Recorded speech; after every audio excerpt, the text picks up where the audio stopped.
네, 여러분의 저녁 파트너 김종석입니다. 야당이 밀어붙인 대통령 탄핵 청원 청문회에 이 대통령실은 불법이라면서 김건희 여사가 출석하지 않았죠.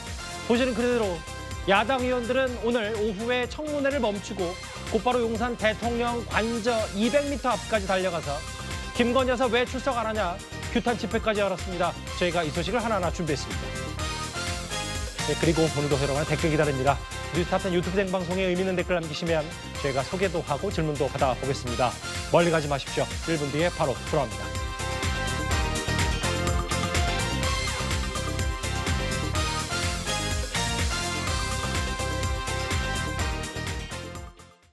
예, 오늘도 뉴스탑10이 자랑하는 뉴스고수 네 분과 함께합니다.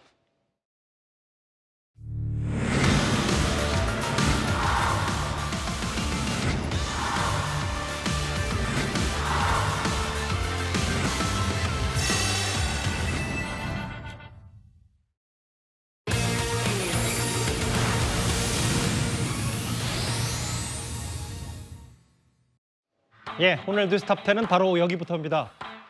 휴전협정이라는 단어가 눈에 띄고요. 그리고 최상병 특검법, 국민의힘의 이탈표 3표는 실수다. 저희가 준비한 뮤비입니다. 국민의힘의 한동훈 신임 대표, 그제는 용산을 가서 대통령과 만찬을 함께했고요. 어제는 처음으로 최고위원회의를 주재했습니다.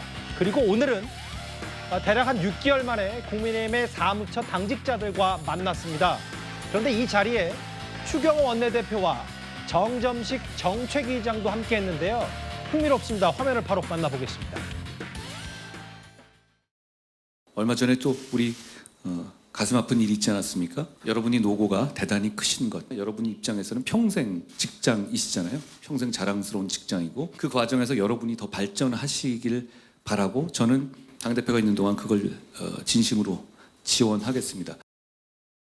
제가 와서 보니까 아직 부족한 게 뭐냐? 대표님이 오셨는데 함성과 박수가 요 정도 돼가 되겠습니까? 다시 한번 우리 대표님 환영하는 함성 박수 보내주세요. 국민들로부터 많은 회초리를 맞으면서 우리 모두가 이렇게 다운이 되어 있던 것은 사실인 것 같습니다. 우리 한동훈 대표님 취임하시면서 여기 있는 캐치프레이즈처럼 변화의 시작이 됐습니다. 그래서 우리 한동훈 대표님과 함께 여러분들 변화를 시작할 준비 되셨죠? 네. 분위기가 꽤 화기애애했던 한동훈 대표와 사무처 지휘관의 오랜만에 만남 얘기였습니다. 먼저 이현정 의원. 네. 대표님이 오셨는데 함성 박수가 이 정도 돼서 되겠냐? 추경호 원내대표 혹은 변화가 시작됐다 한 대표 취임하면서 변화할 준비 됐나? 추경호 정점식 일단 대표적인 친윤 지도부인데 한동훈 대표를 저렇게 맞이하는 모습 좀 이례적이라면 이례적일 수 있는데 어떻게 보십니까? 글쎄요, 뭐 저분들이 저런 거 자주 하시는 분들이 아닌데 예. 굉장히 좀 이례적인 것 같습니다. 그나마 이 지난 한동훈 대표가 선출된 이후에 예. 그 다음 날 오전에 바로 김재원, 김민전 최고위원이 한 대표를 사실상 어떤 면에서 보면 좀 비판하는 듯한 그런 라디오 인터뷰가 있었지 않습니까? 예. 그날 저녁에 대통령실 만찬 회동이 있었죠. 그 자리에서 윤 대통령이 한 대표를 외롭게 놔두지 말라라는 그 신신당부가 있었지 않습니까? 굉장히 이례적으로 하루 만에 대통령이 일단 소집을 한 것은 그만큼 이제 당이 이제 갈등을 수습해야 된다라는 그 메시지를 주는 거 아니겠습니까? 예. 이제 그런 상황에서 오늘 추경호 원내대표와 정점식 정책위 의장이 저렇게 한 대표를 띄우는 이야기를 하고 있는 것 같습니다. 이걸 뭐 정치권에서는 이제 휴전협정이다라고 이야기를 하고 있는데요. 휴전협정이 어떤 제도화되기 위해서는 평화협정으로 건너가야 되거든요. 예. 근데 지금 단계는 아직 휴전협정인 것 같습니다. 그러니까 왜냐하면 어쨌건 이 63%에 달하는 이 당원과 민심의 뜻을 예. 이들도 거부할 수는 없을 겁니다. 그렇지만 과연 본심은 그런가라는 의미에서 보면 좀 다르게 접근할 수 있을 것 같아요. 예. 특히 원내대표 같은 경우는 이제 선출되었습니다만은 정정식 정책위 의장은 지명이 됐지 않습니까?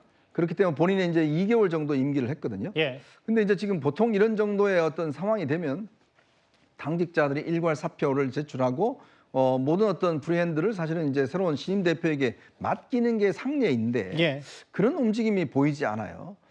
이런 것들이 왜 그럼 이럴까라는 문제들 따져보면 결국은 이제 이번에 전당대회 어떤 것들은 수용은 하지만 예. 그래도 여전히 친윤에서는 뭔가 좀 방어막을 치고 있는 게 아닌가 예. 그런 것들이 있어서 이게 평화협정으로 건너가려고 그러면 일단 일관 사표를 제출하고 한 대표가 새로 진영을 짜고 뭐 재신임을 하든 어쨌든 간에 예. 그런 절차가 있어야 되는데 아직 없기 때문에 현재 상태는 휴전 상태다.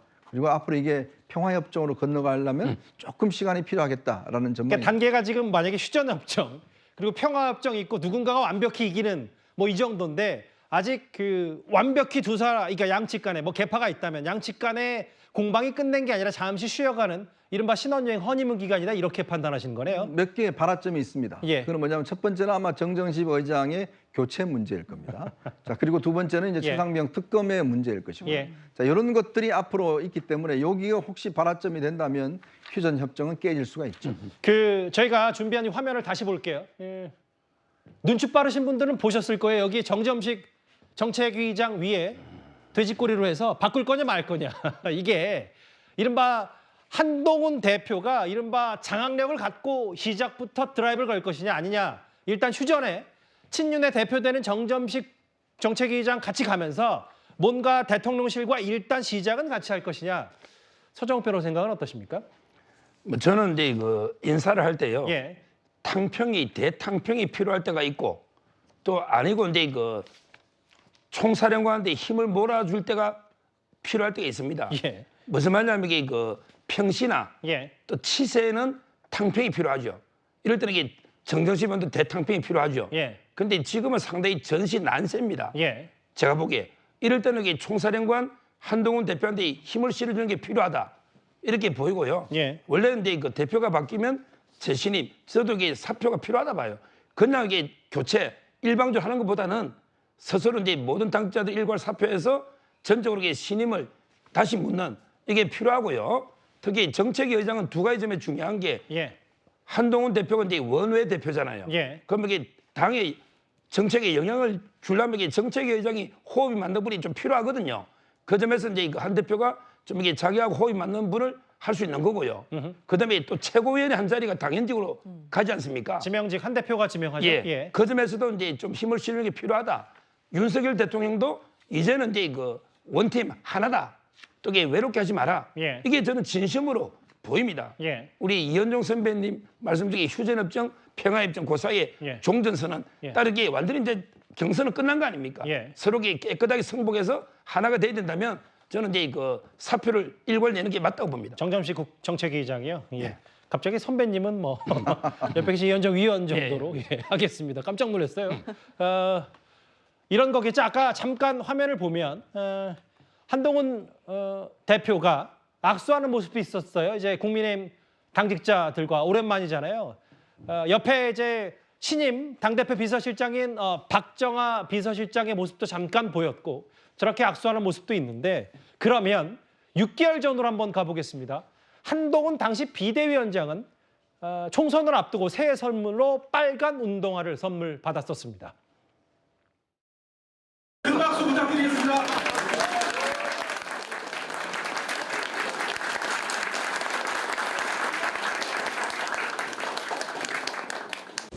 제가 지난 정권에서 뭐 공작당하고 여러 가지 어려움을 겪는 동안 그때부터 저에게 응원과 지지를 해주신 분들이 많이 있었습니다.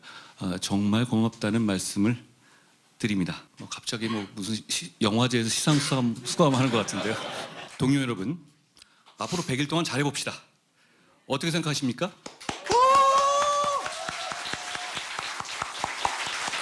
우리가 이길 것 같지 않습니까? 어떻게 생각하세요?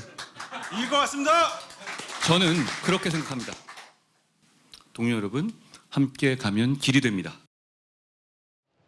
대단히 오래된 얘기 같은데 반년 전, 그러니까 총선을 앞두고 비대위원장으로서 열심히 뛰어라라고 당직자한테 이른바 빨간 운동화를 선물 받았는데 함께 가면 길이 된다. 동료 시민, 동료 여러분을 했다면 오늘은 좀 다른 메시지, 흔들리지 않고 민심의 바다로 함께 가보자.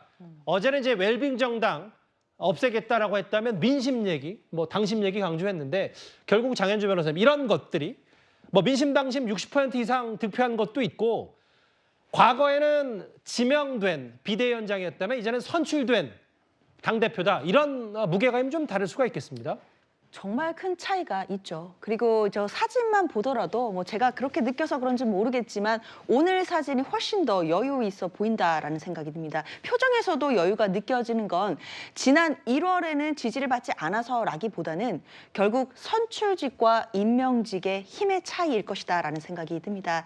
그러니까 작년 12월에 한동훈 당시 장관이 비대위원장으로 국민의힘에 오게 될 때만 하더라도 결국 임명을 받은 것이었고 예. 그리고 국민의힘의 위기 상황에서 어쨌든 전직 장관을 이제 모셔오는 그런 모습이었는데요. 당시에 물론 국민의힘 내부에서도 많은 기대와 지지를 받긴 했지만 결과적으로는 총선에서 참패를 했고 그 책임론에 대해서도 아직까지도 당내에서는 또 설왕설래가 있는 것으로 봐야 될 것 같습니다. 예. 그런데 여러 가지 논란들이 있었음에도 그리고 전당대회 과정에서 또 서로 간에 상처를 주는 여러 가지 말들이 많았음에도 결국에는 60%가 넘는 압도적인 득표율로 선출이 되었기 때문에 이제는 선출직 당대표가 되었습니다. 비대위원장과 당대표 뭐 어쩌면 갖는 권한이 비슷할 수는 있겠지만 그래도 선출돼서 당대표가 되었다라는 것 그 자체에 있어 민주적 정당성이 있는 것이기 때문에 예. 막강한 힘이 생겼다라고 보이고요. 그래서 오늘 저 여유로운 표정에 선출직이다라는 부분들이 좀 드러나는 것 같다라는 생각이 듭니다. 그렇기 때문에 저는 앞서 이제 두 분께서는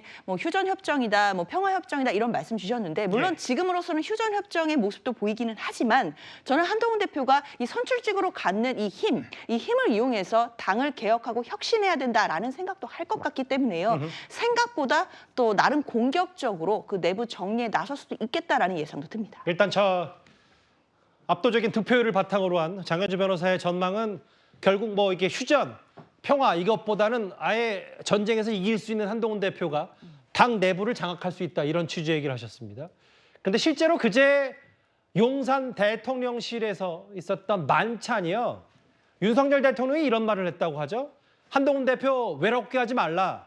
이 주문 때문인지는 모르겠습니다만 친윤 인사들, 특히 이 당 지도부의 기류 변화도 있는 것 같습니다.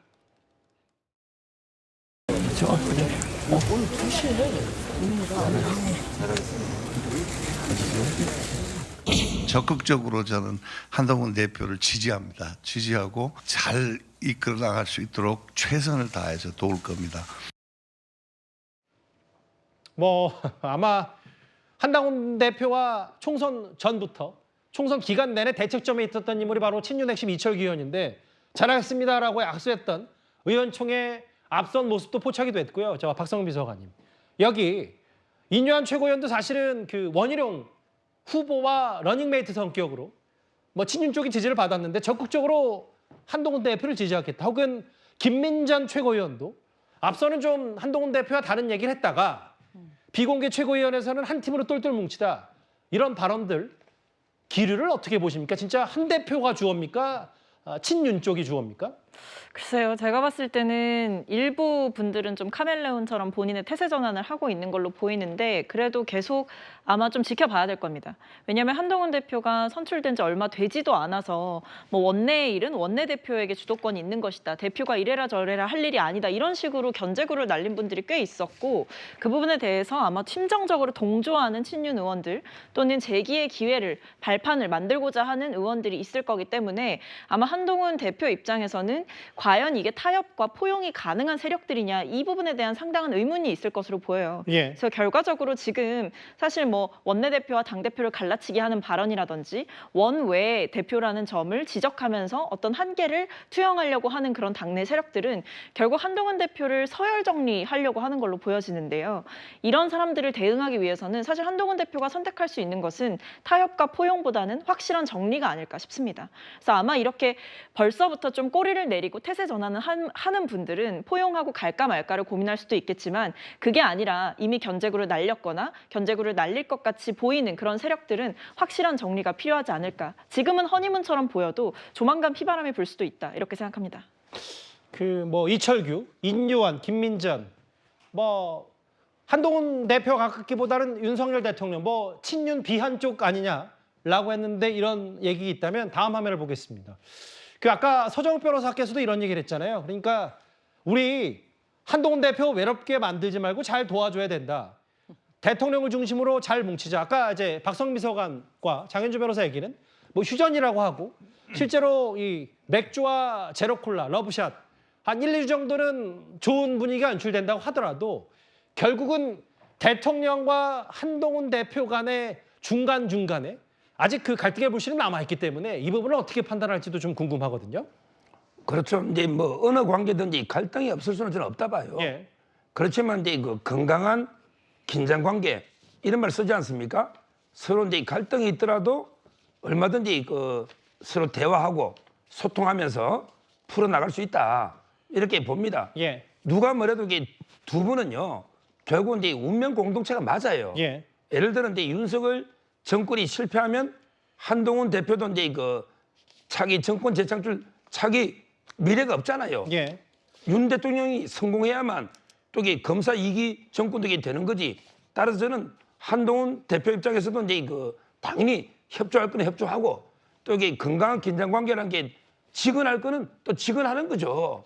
아마 이게 그 대통령도 마찬가지입니다. 예. 결국 이제 갈등에서는 대통령도 이게 어렵습니다. 지금은 이제 사면초가 아닙니까? 예. 야당에서는 이게 계속 탄핵을 오늘도 이게 탄핵 청문회 한다고 용산으로 이렇게 몰려갔지 않습니까? 따라서 저는 두 분이 앞으로 이제 큰 방향에서는 이제 같은 방향을 쳐다볼 겁니다. 예. 큰 방향에서는 협조하되 다만 이제 서로 좀 이렇게 할 말을 해가면서 건강한 긴장 관계로 이렇게 가면 뭐 크게 걱정할 건 없다 이렇게 봅니다. 결국 이게 한동훈 대표의 제가 계속 강조하지만 압도적인 득표율 일단 대통령도 한동훈 대표에게 힘을 실을 수밖에 없는 구조가 됐어요. 뭐 휴전이라는 단어를 저희가 몇 차례 사용했습니다만 만약에 지금 휴전 상태라면 실제로 전당대 내내 한동훈 대표를 집중 공격하는 뭐 사람을 벗겨서 공격하는 여러 네거티브 공세들은 분명히 있었습니다. 그중에 하나가 한동훈 대표 이른바 좌파 아니냐. 김경률, 진중권 등등 이런 사람과 친하다고 해서 출처 불명의 공격들이 쏟아졌는데요. 오늘 김경률 전 비대위원이 이런 말을 했습니다. 2024년에 이렇게 색깔론을 들고 나올 줄은 정말 꿈에도 생각을 못했거든요. 김경률, 진중권, 신지호 같은 좌빨 그룹과 한동훈은 함께 하고 있다. 당대표 선거를 앞에 두고 아무런 관계도 없는 김경률을 언급하면서 한동훈과 김경률을 소위 말하는 좌빨 그룹을 엮기 위해서 그와 같은 치졸한 행각을 벌이는 것. 무슨 생각을 했냐면 당대표 선거이니까 이 정도이지 만약에 민주당을 상대로 총선을 치르고 지방선거를 치르는데 이와 같은 행각을 벌인다. 과연 국민들이 쳐다보기라도 할까요? 지금은 뭐 한동훈 대표 중심으로 뭔가 분위기가 나쁘지 않아 보입니다만 이현정 의원님. 네. 시간을 많이 거슬러 올라가지 않더라도 전당 기간 내내 시작은 뭐 김건희 여사의 문자 1심 논란부터 시작해서 한 대표가 좌파 아니냐, 보수 정통 우파가 아니다라는 출처불명의 공격까지 있었으니까 그래서 언제든 혹은 한 대표가 뭔가 제대로 장악하지 못하면 이런 문제들은 여전히 휴화산처럼 남아있는 거 아니냐는 해석도 분명히 있거든요. 네, 지난 25일 날 대통령실에 열렸던 그 만찬회동에서 그때 아마 제가 기억하기로 뭐 취재를 해보니까요. 원희룡 전 후보 같은 경우는 당정은 원팀이다 이렇게 이제 건배사를 했다고 그러더라고요. 예. 그랬더니 바로 장동혁 최고위원이 우리는 한 팀이다 이렇게 이야기를 했다고 그래요. 예. 원팀과 한 팀. 예. 그게 뭐겠습니까? 결국 이제 그런 어떤 차이가 있는 거예요. 예. 그래서 상당히 좀 이게 신경전이 벌이고 있구나라는 느낌이 들었는데 여전히 아직 제가 볼 때는 이 여당 내부에 어떤 그런 전선은 분명히 있는 것 같습니다. 그게 워낙 63%나 압도적인 당원들이 확인했기 때문에 물밑에 들어가 있지만 언제든지 이 틈이 어떠면 조금은 벌어진다 그러면 저 이야기는 나올 텐데요. 좀 전에 김경률 전 비대위원도 이야기를 했지만 정말 이 좌파 논쟁이라는 거는 정말 어리석은 논쟁입니다. 왜 그러냐 하면요. 지금 사실은 보수 우파의 어떤 지지 기반이 점점 줄어들고 있습니다. 예. 지금 4년이 지나면요. 많은 분들께서 이제 돌아가시는데 점점 어떤 보수의 지지층들 분들이 사실은 이제 지금 사라지고 있는 상황이에요. 그렇다면 새로운 어떤 이 지지층들을 확대를 해야 되는 거 아니겠습니까? 그리고 또 소위 우리가 중도층이라고 이야기하는 뭐 일부분들은 중도층은 없다라고 이야기하지만 그런 엄연히 존재하고 있는 겁니다. 예. 그 중도층들을 좀 확보를 해서 지지 기반을 넓히는 게 굉장히 중요한 문제거든요. 자, 그런데 이제 조금 예를 들어서 했다고 해서 넌 좌파야. 이렇게 규정해버리면 세상에 아마 이 국민의힘을 도와줄 분들이 누가 있을까요? 뭐 진중권 교수나 김경률 비대위원 같은 경우는 지난 대선 과정에서 그래도 이 조국 전 장관 사태 이후에 굉장히 아마 이 보수 우파를 많이 도왔던 분들입니다. 근데 이분들을 좌파라고 그래 쫓아내면 앞으로 이 집단에 누가 와서 도와주려고 하겠습니까? 그게 정말 의미 없는 짓이거든요. 근데 일부에서 계속 이걸 부추기는 분들이 있습니다. 그래야지만이 이 유리한 분들이 있어요. 예. 근데 그거는 예를 들어서 그런 분들이라 치더라도 정말 대통령과 핵심부에서 이런 문제를 가지고 한다는 것 자체는 저는 거의 자멸의 수준이다. 만약에 이 문제를 다시 거론한다 그러면 그냥 우리 그냥 앞으로 정치 안 하겠습니다라는 선언과 똑같은 거예요. 더 이상 이런 거 필요 없습니다. 결국 지금은요, 누가 더 이 자기의 어떤 지지층을 확대하는가가 중요한 시점에 과거의 좌파라고 그래서 넌 우리하고 함께 할 수 없어라고 한다면 앞으로 아무하고도 함께 할 수 없을 겁니다. 김경률 비대위원 뭐 대놓고 한동훈 대표 도와준 적도 없는데 이렇게 지금 와서 돌이켜보니 이런 공격, 말도 안 되는 치졸한 공격까지 있었다라는 얘기를 언급했습니다. 잠시만요. 그 속보가 들어왔는데요. 이 내용입니다.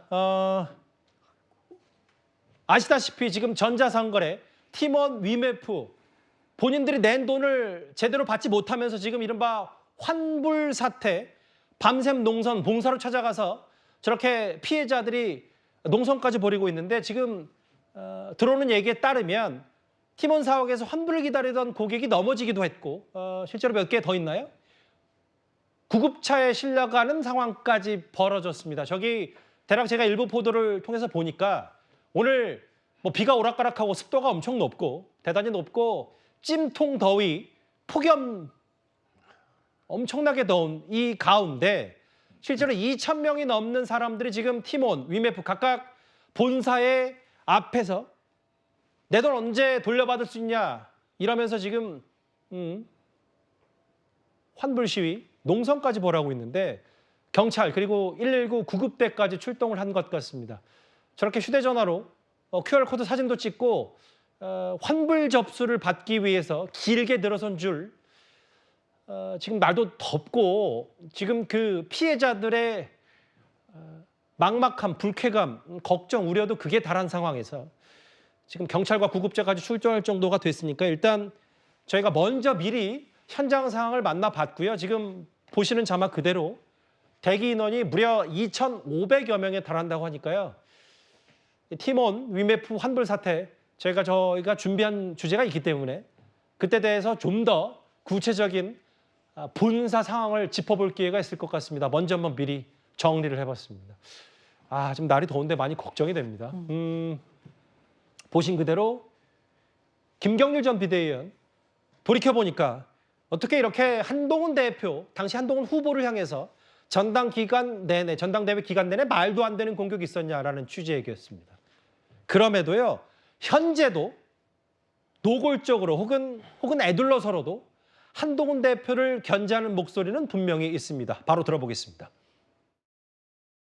제가 보기에도 두 분 사이에 사이가 더 악화가 돼서 당정이 깨진다라는 추측은 그야말로 저는 억측에 불과할 것이다. 억측이. 당원들을 의식하고 국민들을 의식해서 서로 나라의 바른 방향을 향해서 나아갈 것이다. 일단은 어찌됐든 당정 관계에서는 대통령이 대표보다는 우위에 있는 건 사실이지 않습니까? 네. 국민이 뽑은 대통령이기 때문에. 네.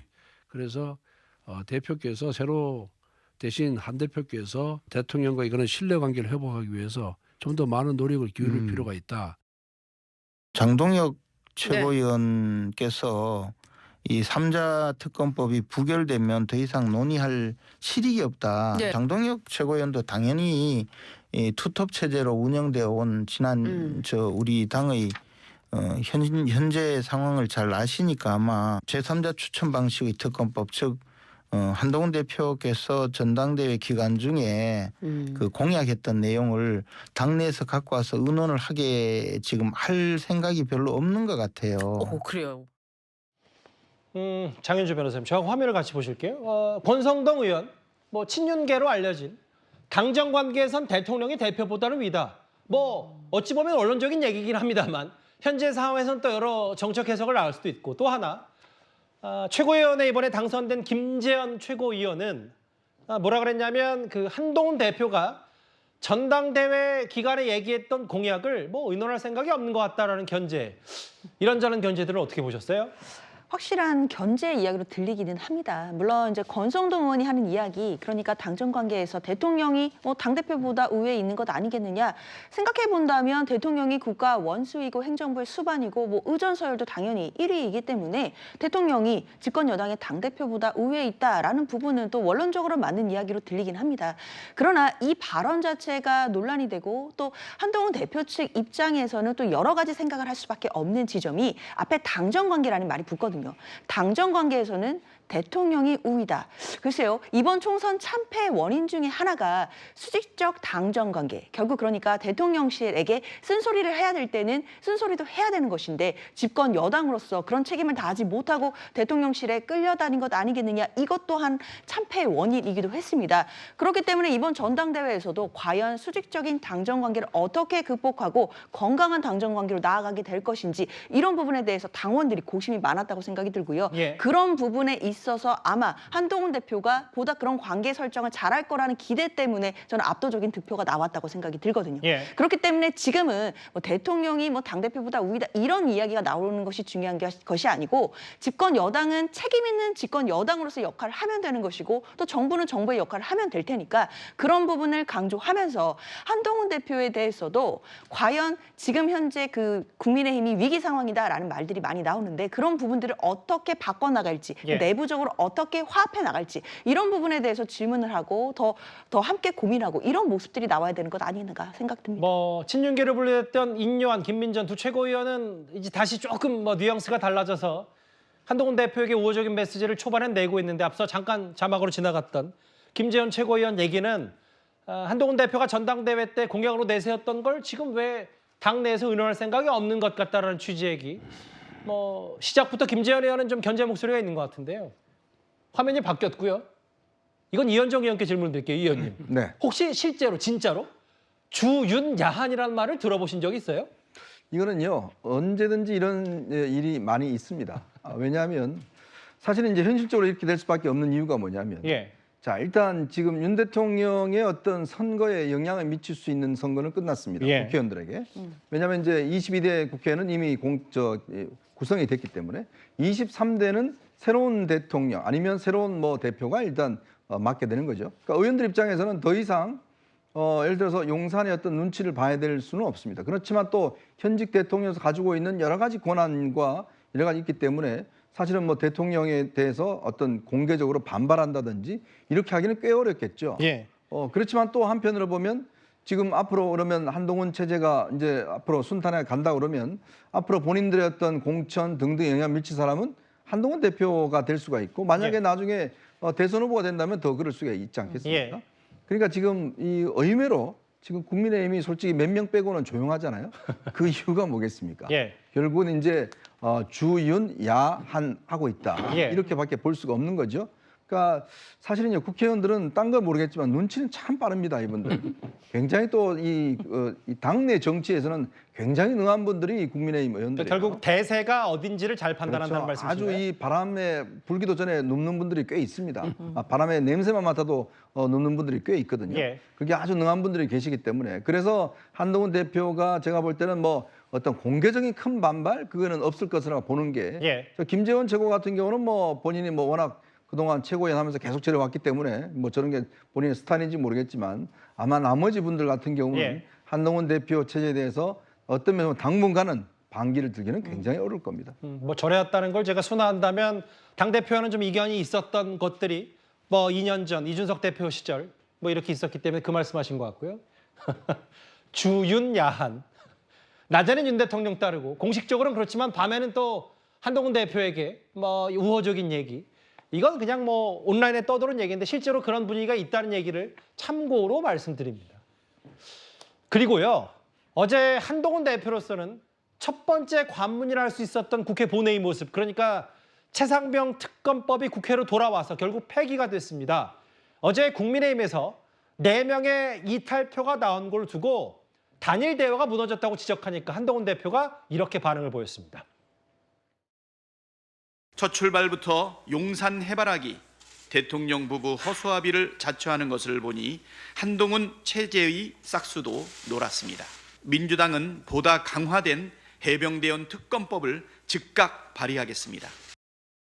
제가 어제 의총전에서 말씀드렸다시피 저는 민주당이 발의한 특검이 절대로 통과되면 안 되는 법이다.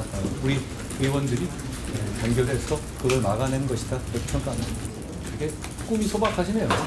그렇게까지 해석할 문제는 아니고 약간 착오가 있었다는 정도는 들었습니다. 제 입장은 달라지는 것이 없고요. 저는 이 지금 돌아가는 이런 상황들을 감안할 때 그것이 하나의 충분한 대안이 될 수 있다라는 제 입장에 변함이 없고 당내 민주적인 절차를 통해서 제가 설명을 드릴 생각입니다.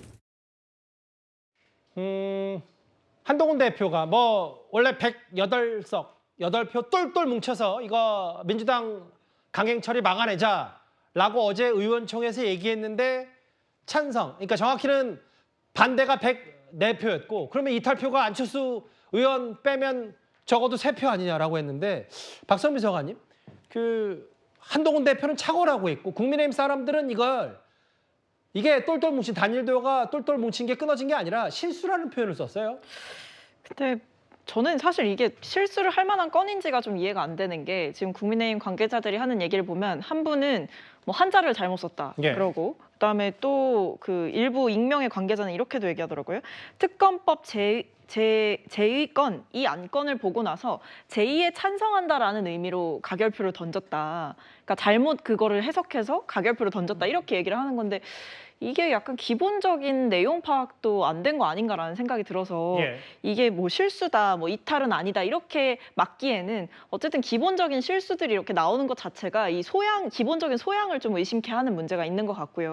그래서 저는 뭐 이 부분에 대해서 사실 이번에는 뭐 이탈표가 많을 거라고 뭐 야권에서 그렇게 크게 기대한 상황은 아니었습니다. 그런데 문제는 이제 다음 턴이죠. 그러니까 다음에 이제 저희가 또 최상병 특검법을 발의하게 될 텐데 지금 열어놓고 있는 것은 어쨌든 수정안을 바로 발의를 할 거다. 이 부분을 염두에 두고 있고 한동훈 대표가 후보 시절에 이미 이 최상병 특검법에 대해서 어느 정도 전향적인 입장을 밝혔고 특히 제3자 추천권을 기본으로 한 그런 특검법을 발의한다라고 했을 때 만약에 민주당이 갑자기 기습적으로 아주 전향적으로 한동훈 안으로 그럼 우리가 발의를 할 테니까 동의해라. 대통령까지 한동훈 대표가 설득을 해와라. 이렇게까지 만약에 얘기를 한다 그러면 그 국민의힘 내부에서의 갈등은 물론이고 한동훈 대표의 정치적인 노선에 있어서도 굉장한 시험대에 오르게 될 것이다. 그래서 저는 그때는 어떻게 될지 모른다 이런 생각입니다. 여기 그러니까 한 명은 기표 과정에서 가부를 혼동했다. 초선이 있고 비슷한 실수를. 그러니까 아까 박성미 비서관 말씀처럼 원래 본인의 뜻은 반대표를 던져야 되는데 야당처럼 찬성표 던졌다. 이거는 그냥 단순 실수다. 한동훈 대표도 착오가 있었다고 했어요. 다음 화면을 보겠습니다. 근데 이제 이런 부분일 거예요. 우리는 단결해서 이거를 폐기시켰고 단일되어 무너졌다. 꿈이 소박하다. 약간의 착오가 있었다고 하는데 이어서 다음 화면도 만나볼게요. 서정욱 변호사님.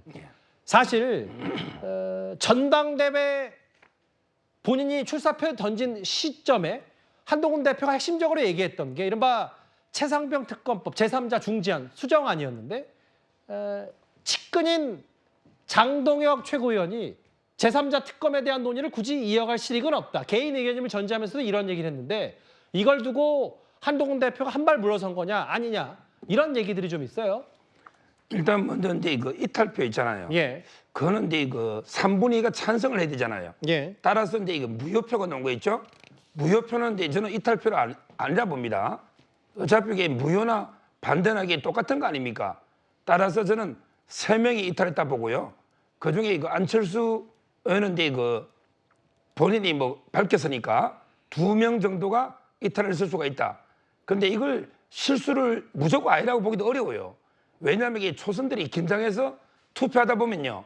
상당히 좀 혼동이 빠질 수도 있다 봐요. 너무 게 아니다. 뭐 그렇게 100% 믿을 수도 없지만 따라서 이제 뭐 만약에 어떤 분들은 자꾸 이게 김재섭, 한지아 이런 분들이 혹시 이게 찬성한 게 아닌가. 근데 저는 그래 안 봅니다. 왜냐하면 이제 한동훈 대표가 이미 대안을 제시했잖아요. 대안을 제시하면서 본인들이 공개적으로 나는 이게 반대한다 그랬거든요. 민주당 안은. 근데 이런 분들이 몰래 표를 던질 일은 없다. 따라서 이게 누가 던진지 색출은 어렵지만 진짜 이게 실수일 수도 있고 또 이게 색출 어려운데 제가 보기에 김재섭, 한지아 이런 분들은 아니다. 저는 이렇게 보고요.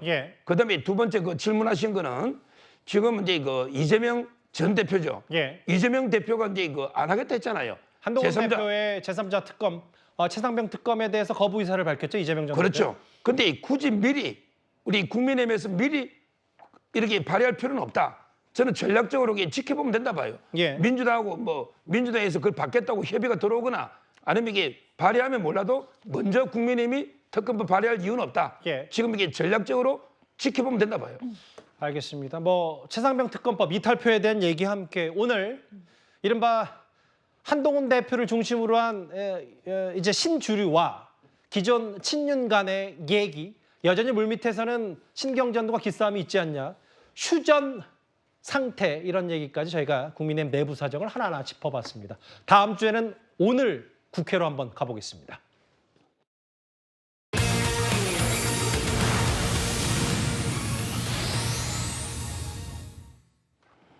상위권 주제가 나왔네요. 윤석열 대통령 탄핵 청문회 얘기, 그리고 한남동 관저로 찾아간 야당 의원들 얘기입니다. 민주당과 국민의힘이에요. 지금 여야가 국회 곳곳에서 무한 전쟁을 치르고 있습니다. 정말 하루도 조용할 날이 없는 국회인데요. 먼저 크게 한번 제가 설명을 드릴게요. 오늘 국회 본관 상황. 627호 과방위에서는 사상 초유의 3일 연속 방통위원장 후보자에 대한 청문회가 진행이 되고 있고요. 406호 법사위에서는 윤석열 대통령 탄핵 청원 2차 청문회. 오늘 국회가 굉장히 뜨거웠습니다. 먼저 이곳 406호 법사위로 가보겠습니다. 탄핵 청원 두 번째 청문회에서는요. 김건희 여사가 예상대로 출석하지 않았습니다. 그런데 전반적인 분위기가 새로운 증거나 주장보다는 청문회가 불법이냐 합법이냐 이런 위법성을 둘러싼 여야의 감정 섞인 설전만 반복이 됐습니다. 그다음 꿈에도 그리던 송석준 의원님 의사진행 발언하세요. 아유, 정말 고맙습니다. 우리 정말 존경해 받아야 할 우리 정청래 위원장님 정말 고맙습니다. 이번 청문회는 그야말로 헌법에도 반하고 법률에도 반하는 위법적 청문회입니다. 존경 받아야 할 우리 정청래 위원장님께 강력 말씀드립니다. 즉각 이 청문회 중단시켜 주세요. 송석준 의원님, 이 청문회가 불법 청문회라면 나가세요. 왜 본인은 불법을 같이 저지르는 공범 행위를 하고 있습니까? 알겠습니다. 제가 그러면 나갔다 다시 들어오겠습니다. 불법임을 제가 보여드리기 위해서 나가겠습니다. 다시 들어오면 합법이라는 것을 보여드리는 겁니다. 저는 그렇게 생각 안 합니다. 네. 가겠습니다. 불법이라고 생각하면 나가세요. 다시 한번 말씀드립니다만 제가 쫓아낸 거 아닙니다. 본 스스로 나간 겁니다. 이것이 만약 불법 청문회라면 저 위원장뿐만 아니라 여러분 모두 불법 청문회에 가담하고 있는 공범들이 되는 겁니다. 왜 스스로를 비하하고 스스로의 눈을 찌릅니까? 무슨 말도 안 되는 개편이에요. 송석준 의원님 잘 들어오셨어요. 판단 잘 하셨네. 이제 합법 청문회라고 본인이 인정하시는 것 같으니까 나갔다 왔기 때문에 다시 들어왔으니까 합법 청문회로 인정하신 거죠. 글쎄요. 사안의 경중을 떠나서 저러다가 정청래 법사위원장과 송석준 의원 정드는 건 아닌지 모르겠어요. 이현정 의원님. 네. 실제로 아까 분위기가 엄중했던 거와는 달리 이 두 사람의 공방에서 실제로 저 현장에서 웃음이 터져 나왔어요. 왜냐하면 지금 오늘 아침 한 1시간 반 정도 공방이 있었는데 이런 청문회가 불법 위헌 아니냐라고 했더니 불법 청문회면 나가라라고 했고 불법 맞으니까 나갔다고 했다. 1시간 뒤에 복귀했으니까. 그럼 합법 아니냐? 아니다, 불법이니까. 나갔다 왔으니까 불법이냐. 이거 어떻게 들으셨어요? 좀 전에 앵커께서 이제 속보를 한번 보여주셨잖아요. 그 위메프 관련된 그 피해자들이 이 더위 속에서 환불을 해달라고 기다리시는 모습들을 많이 봤습니다. 참 이런 것들을 우리 정치가 또 해결해 줘야 되고 하는데 우리 국민들은 정말 본인이 결제한 여행비라든 이런 것들을 100만 원, 200만 원, 300만 원 그걸 다시 돌려받기 위해서 이 뜨거운 여름날, 비가 오는 날 거기에 기다리고 계시다가 쓰러져 가서 병원에 가고 그럽니다. 정말 우리 국민들의 어떤 걱정과 민생이 있는 상황에서 이 국회에서 벌어지고 있는 이 모습은 참 코미디도 이런 코미디가 없는 것 같습니다. 정말 청문회라는 걸 굉장히 희화화시켰는데 그 감독이 저는 정청래 위원장이라고 봅니다. 결국은 이 청원이라는 것 자체 제도는 국민들이 어떤 청원을 제기를 하면 그거에 대해서 어떤 조사를 해서 본회의에 보고하는 그런 제도인데 한 번도 청문회를 연 적이 없습니다. 예. 근데 유독 바로 이 윤석열 대통령 탄핵이라고 이야기를 하는데 이 탄핵이라는 건요, 이 헌법에 재임 중 범한 범죄라든지 정책적인 사안은 할 수가 없습니다. 그럼에도 불구하고 그런 어떤 내용을 가지고 지금 청문회를 이틀째 지금 하고 있는 거 아니겠습니까? 2번이나. 자, 그러니까 이런 코미디가 벌어지는 겁니다. 뭐 손 들고 나가 있어, 10분 동안 나가 있어, 뭐 나갔다 오겠습니다. 불법이냐 아니냐. 이런 장난 같은 일들이 벌어지고 있는 것이죠. 자, 그런 이야기를 드립니다. 정말 손은 누가 키운가요? 우리 국민들의 눈물은 누가 닦아줄 건가요? 저렇게 코미디 하시면 재미있으신가요? 전 정말 이 국회가 딴 거 다 내팽개치고 법사위에 이거밖에 할 일이 없습니까? 지금 많은 국민들이 이런 법적인 미비로 인해서 피해받는 사례가 속출하고 있습니다. 그러니까 촌극 희화와 뭐 화면을 보면 웃기긴 한데 이게 아까 이현정 의원의 지적은 정청래 법사위원장의 희화화된 원맨쇼 아니냐는 취지의 얘기. 그러니까 이게 탄핵 청문회인지 뭐 본인의 여러 목소리를 높이기 위한 건지 여러 가지 해석도 나오는데 좀 반론도 다른 분들에게 들어볼 테고요. 저렇게 시작부터 난타전, 나 불법이니까 나가겠다라고 1시간 뒤에 복귀하는 참 여러 가지 생각이 드네요. 그런데 또 있습니다. 이번이 오늘이 2번째고요, 26일. 지난번 첫 번째 탄핵 청문회 당시에 국민의힘 사람들 몇몇이 정청래 법사위원장의 청문회 입장을 막기 위해 충돌하는 과정에서 야당의 법사위원인 전현희 의원이 부상을 입었었습니다. 그런데 알고 봤더니 이런 일도 있었습니다. 전현희 의원님 잠깐만 나와보세요. 지금 계속 지금 상처를 입은 것 같아서 지금 제가 확인 좀 하겠습니다. 엄청난 일입니다. 근데 어떻게 국회에서 이런 일이 있습니까? 잠깐 떼보세요. 허리를 다쳤습니다. 형사고발을 검토하겠습니다. 법사위원장실에서 위원장님 나오셔가지고 우리 지금 여기 회의장으로 들어오시는 그 모습이고요. 그 앞에 박은정 의원님이 서 계시고 그 앞에 전현희 의원님이 서 계세요. 결정적으로 지금 중심을 잃고 쓰러지는 장면입니다. 근데 지금 전현희 의원님 그 뒤에 박은정 의원께서 이미 중심을 잃으셔가지고 그 뒤에 오시는 위원장님이 민 게 아닌가 싶어요. 예. 제가 밀었다고 했습니까? 민 것 같다고 했습니까? 민 것처럼 보인다고 했어요. 민 것처럼 보인다고 했어요. 밀었다고는 말을 안 한 거죠? 밀었다고 했으면 제가 또 법적 조치를 하려고 했더니 그 띄운 사진에 보면 4명이 저를 감싸고 에워싸고 엄호하고 갔습니다. 제가 밀려고 해도 팔이 짧기 때문에 밀 수가 없습니다. 갑자기 정청래 법사위원장 청문회가 됐어요. 이게 장윤주 변호사님, 뭐 밀려고 해도 팔을 짧아 밀 수가 없었다. 뭐 이런 진위 여부를 떠나서 지난번에 그 전현희 법사위원이 이제 오른쪽 뺨을 다치면서 뭐 이른바 또 물리적 충돌 때문에 뭐 법사위원이 고발하니 많이 법사위원장이 고발하니 많이 했었는데 이게 지금 오늘 대통령 탄핵 2번째 청문회인데 뭐 의혹 제기하는 곽규택 의원 뭐 이런 얘기 할 수 있다고 하더라도 뭐 이러면서 청문회 시간이 오전에 다 갔어요. 그렇죠. 사실 보시는 국민들께서도 좀 아쉬운 부분이었을 것 같습니다. 사실 헌정사상 또 유례 없이 열리고 있는 청문회라고 한다면 국민들 보시기에 또 국민의 기대에 부응할 수 있도록 국회가 호응했어야 되는 게 아닌가라는 생각이 드는데요. 그만큼 국회라는 공적 자원을 써서 지금 청문회를 치러 나가고 있는 것인데 이런 부분들이 제대로 되지 않고 관련해서 지역적인 얘기들만 나오면서 공전되고 있다라는 부분들은 참 아쉬운 마음이 듭니다. 물론 지금 관련해서 전현희 의원이 다치는 부분과 관련해서는 국회 선진화법 위반 여부가 될 수 있기 때문에 만약 이 부분을 정말 수사기관이 수사를 하게 된다라고 한다면 누가 회의를 방해할 목적으로 뭐 폭행을 행사했는지 또는 다중의 위력을 또 행사했는지 이런 부분에 대해서는 밝혀질 수 있다라는 생각은 듭니다. 그러나 지금은 그런 단계가 아닌 상황에서 뭐 곽규택 의원이 뭐 사진을 들고 와서 뭐 누가 한 것 같다 말고 한 것 같다 이런 부분들은 청문회에서는 뭐 중요하게 지금 현재 다룰 이야기는 아닌 것 같아요. 근데 다만 청문회에서 이런 이야기들이 계속 계속 나오고 있는 건 저는 본질을 들여다봤을 때 오늘 청문회에 증인으로 소환을 했던 그런 중요한 증인들께서 나오지 않았기 때문에 그 본질적인 이유가 있다고 생각합니다.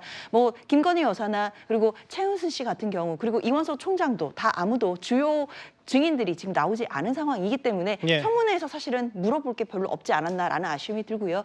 그렇기 때문에 그런 부분까지도 다 복합적으로 국민들이 판단하실 거라 저는 생각합니다. 제가 농담 한마디 하겠습니다. 이거 특검 한번 하면 어떨까요? 특검 잘하시잖아요. 이 전현희 의원 다친 거에 대해서 특검이라도 해야겠죠. 그러니까 이런 정말 이야기 나올 정도로 정말 저는 희화하고 있다는 생각이 듭니다. 농담이시죠, 진짜로? 네, 농담입니다. 여기 보면 뭐 부상, 물리적 충돌을 두고도 오늘 또 이런 갑자기 설정도 있었는데 좀 더 본질로 가보겠습니다.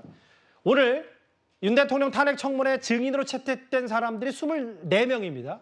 그 가운데는 김건희 여사와 윤 대통령의 장모 최모 씨 그리고 이원석 검찰총장 등등이 있는데 최재형 목사 정도 빼면 주요 증인 18명이 불출석했습니다. 뭐 맹탕 청문회 이런 것보다 일단 법적으로는 그 서정욱 변호사님 대통령실의 판단은 이거 김건희 여사, 윤 대통령의 장모 불출석 사유서를 제출하지 않고 불참했다. 그러니까 이거 자체가 불법이기 때문에 사유서 안 내고 불참하는 것도 맞다. 이게 용산 대통령실의 기본 입장인 겁니까? 지금 법이라는 거는 이제 두 가지 요건이 있어야 돼요. 예. 하나는 이제 이거 형식적 적법성을 갖추고 두 번째는 이제 이거 실질적 정당성이 있어야 됩니다. 예. 근데 제가 보기에 둘 다 없어요. 일단 형식적 적법성 면에서 보면 과연 이게 송달이 됐는가? 제가 보기에 안 된 거예요. 김건희 여사한테 청문회 송달했습니까?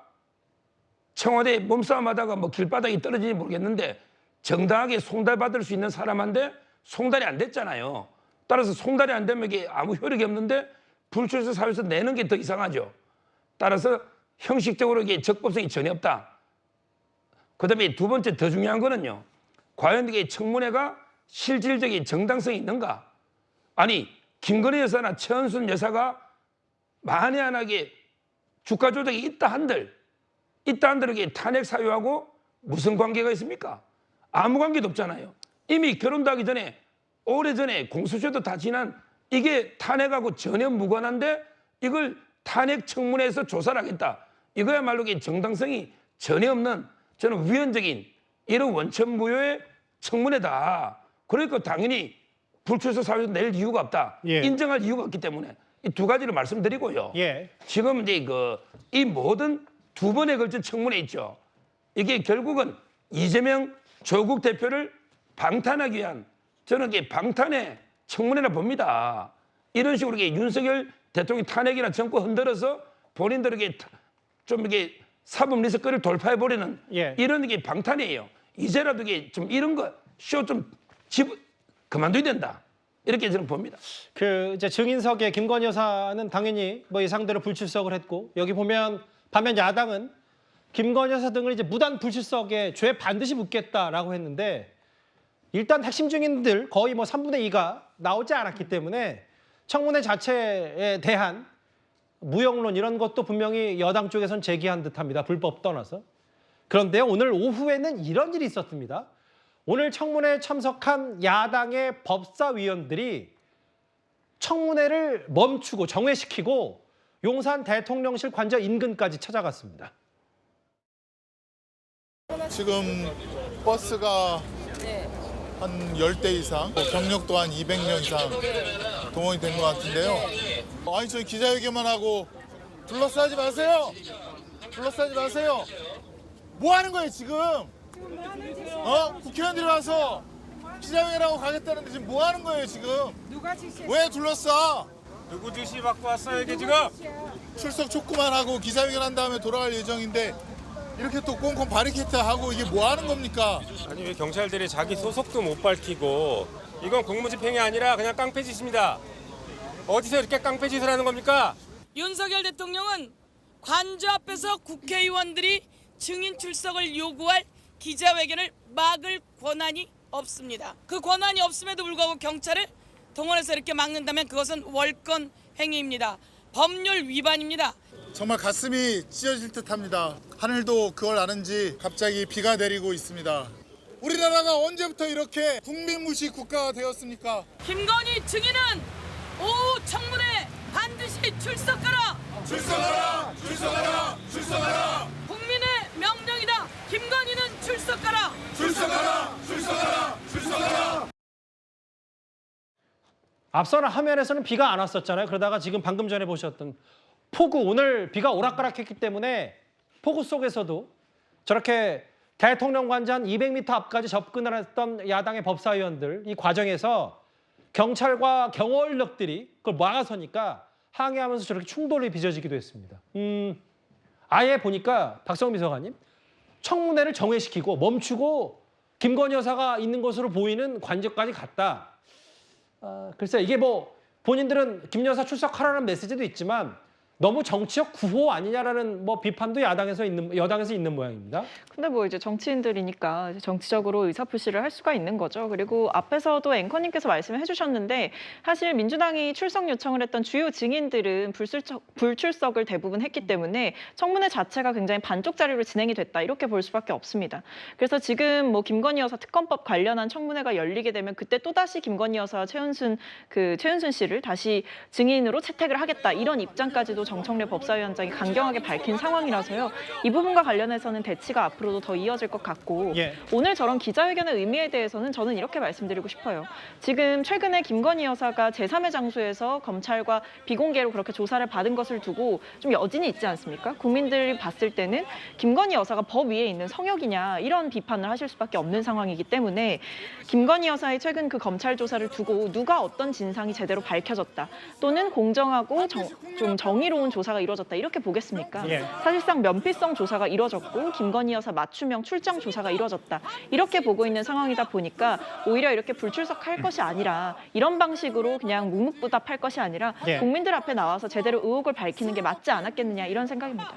그러니까 지난번에도 기억하시겠지만 지금 폭우 속에서도 저렇게 규탄 집회 열었고 지난번에도 아마 그때는 이제 저 관저 앞이 아니라 용산 대통령실 앞으로 찾아가서 야당 법사위원들이 뭐 김건희 여사 출석 송부서 왜 떨어뜨리고 가냐 뭐 이런 얘기는까지 했는데 오늘 국민의힘도 가만히 있지 않았습니다. 목소리 한번 들어보겠습니다. 김건희 여사 모녀를 비롯해 대통령 비서실장, 검찰총장 등 수십 명을 증인으로 불러세워 공개적으로 망신 주고 북한식 인민재판을 하려던 당초 계획이 틀어지자 기다렸다는 듯 용산으로 몰려가 청문회 파행 원인을 M1 대통령에게 돌리려는 심산인 것입니다. 국민의힘 얘기는 공개적으로 망신 주려던 계획이 틀어지니까 기다렸다는 듯이 용산에 들어갔다. 국민의힘이 이렇게 비판했는데 오늘 여당의 법사위원들도 국회에서 기자회견을 자청했습니다. 이현정 의원님 이제 본질은 이건 것 같아요. 이제 뭐 아까 박성민 비서관 말씀처럼 정치인이니까 정치적 구호를 갖고 용산 갈 수 있는데 그럼 이 탄핵 청문회 자체가 증인도 안 나왔고 그리고 정회시켜서 용산 갔고 그럼 결국은 이게 남는 게 뭐냐. 일부 야당의 강경파 의원들이 원하는 모양새만 취한 거 아니냐는 비판 목소리를 어떻게 들으시겠어요? 저는 정치인이 아니고 시위인 이렇게 부르고 싶습니다. 이분들이 지금 국회에 당선된 지 한참 지났습니다만 아직까지요. 국회의원 선서도 못했습니다. 지금 국회 개원식도 못했어요. 그래서 우리가 국회의원이 되면 그 선서를 합니다. 정말 국민과 국가를 위해서 일하겠다는 선서를 하는데 22대 국회는 아직까지요. 이 선서도 못했습니다.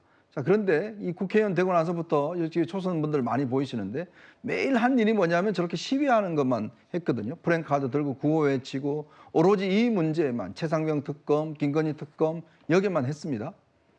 근데 과연 국민들이 표를 찍어줄 때는 어떻게 표를 찍어줬을까요? 좀 국민의 삶을 좀 나아질 수 있는 그러한 노력들을 해달라고 했는데 이분들은 아마 그런 시간이 없었을 것 같아요. 매일 저렇게 시위를 하시느라 또 저 비도 맞으면서 또 최고위원 선거를 위해서 또 열심히 또 저렇게 이야기를 하시니까 자 정말 저는 그래서 정치인이 아니다. 정치라는 건요 기본적으로 국민의 삶을 챙기고 국민을 위해서 일하는 게 정치입니다.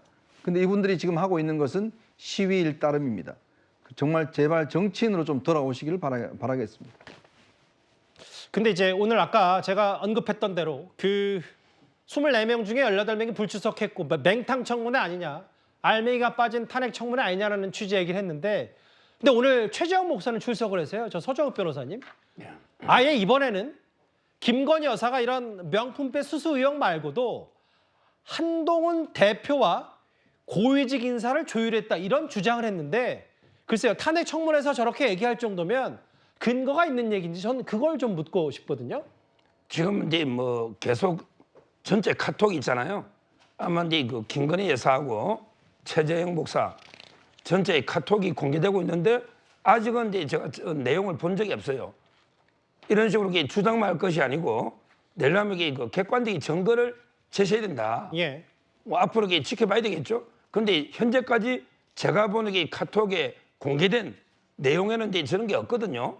따라서 이제 그 전 목사님이 무슨 근거로 저는 주장을 하는지 예. 일단은 그걸 제시하고 예. 입증 책임은 주장하는 사람이 입증해야 되는 거 아닙니까? 예. 보고 나서 그 평가를 해야 되지 않을까?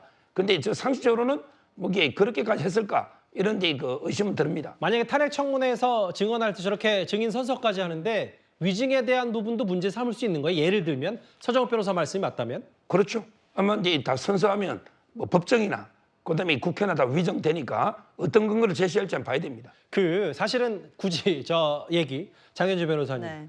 전당대회 초반에 이른바 김건희 여사 문자 1심 논란까지 거론하지 않더라도 한동훈 대표가 이제 지속적으로 얘기했던 건 공은 고구 상은 사고 이런 부분들이 공적 라인을 통해서 얘기한다고 했는데 아예 최재형 목사는 본인이 여러 김건희 여사와의 얘기 가운데 한동훈 대표와 김건희 여사가 뭔가 그 인사 관련 부분도 자막 다시 한번 부탁드릴게요. 그러니까 인사 관련도 조율하고 논의했다는 얘기. 일단 일방적인 주장인데 네. 글쎄요. 탄핵 청문회에서 저 정도 얘기를 하려면 어느 정도 신빙성이 있어야 되는데 어떻게 판단하세요? 그렇죠. 탄핵 청문회가 갖는 무게가 있습니다. 그리고 증인으로 선서도 지금 한 것으로 보이는데 그렇다면 위증의 책임까지도 져야 되는 큰 부담이 있습니다. 그럼에도 저런 큰 이야기, 엄청난 이야기를 아무런 근거 없이 하지는 않았을 것 아닌가라는 생각 국민들께서도 저는 하실 거라고 생각이 들거든요. 물론 이제 앞으로 저 주장에서 더 나아가서 어떤 근거들이 나올지 그리고 그 주장이 어떻게 더 확대될지는 조금 더 지켜봐야 되는 것은 분명합니다.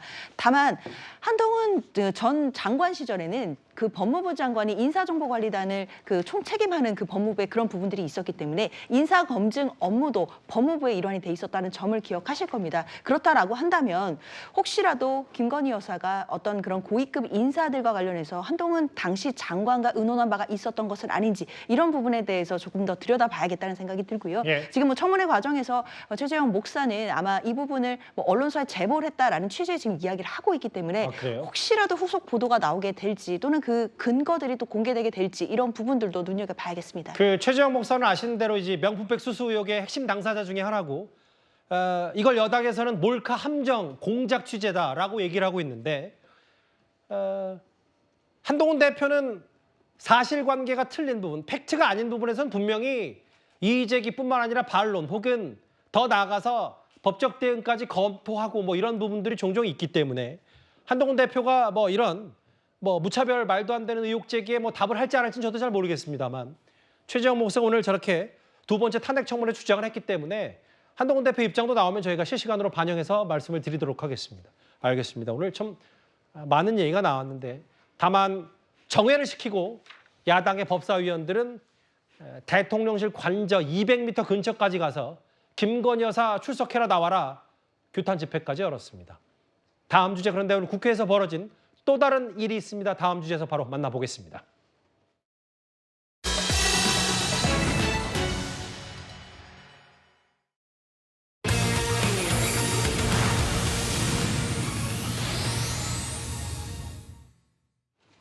이번에는 국회 과방위로 가보겠습니다. 이진숙 방송통신위원장 후보자에 대한 인사청문회가 사흘째 이어졌습니다.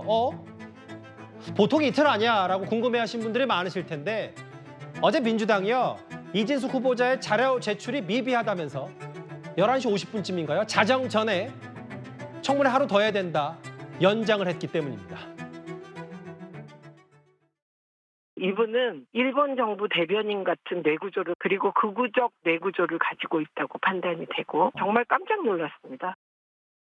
어제 어느 조합원이 나와서 어떤 위원께서 질문을 하셨는데 왜 그렇게 민노총 조합원들이 80%, 90%를 차지하느냐. 그럼 뭔가 이유가 있지 않느냐 이렇게 질문을 하셨는데 민노총 노조가 뭔가 공정하고 정의롭기 때문에 그래서가 아니라 사실상 힘에 의한 지배라고 저는 생각을 하고 있습니다. 이진숙 후보자 어제 그렇게 물은 게 접니다.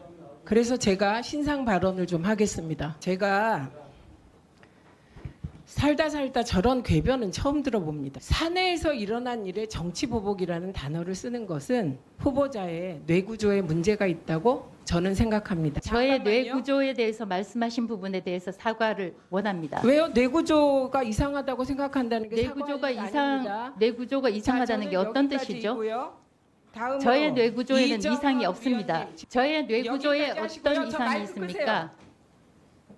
저의 뇌구조에 어떤 이상이 있습니까? 더 답변 마이크가 안 보여요?